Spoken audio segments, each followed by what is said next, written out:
ভাইয়েরাকে, চাচারাকে আসসালামু আলাইকুম। আমি একটা আপনারা কথা বলবো। ভাই, চাচা, দাদারাকে, দেখো আমি কত কষ্টটা আছি। আমার স্ত্রী আমাকে ছেড়ে চলে গেছে ওর বাপের বাড়ি, ছেলে ফিলে নিয়ে সব চলে গেছে রাগারাগি করে। দেখো আমি কত কষ্টটা আছি, একাই আছি। দেখো ঘর ফাঁকা, একাই ভালো লাগে না, মন টন খারাপ করে রাতে এখনও ঘুম হয় না। 12টা অলরেডি বাজতে আসছে, চোখের পানি বেরিয়ে গিয়েছে কষ্টতে।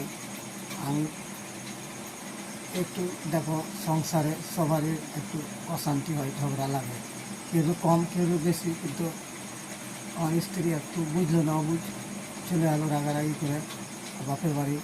এই দেখেন ঘরটার ফাঁকা, বাইরেও ফাঁকা, দেখবেন।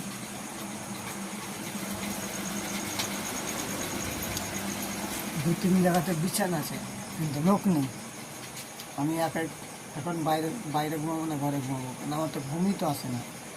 এখন আমার চোখটা খালি পানি ঝরছে কষ্ট।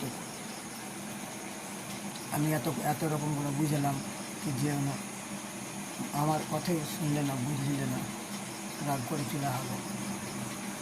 বর্ষার দিন, আমি রাজমিস্ত্রির কাজ করি, মিস্ত্রি, একটু কাজ কাম ঢিল আছে, ওই জন্য একটু সংসারে টান হয়েছে, ওই জন্য বলে আর থাকবে না।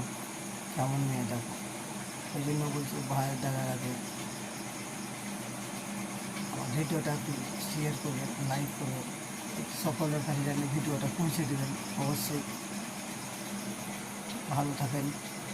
আমি কিন্তু ভালো নাই, আপনারা ভালো থাকেন।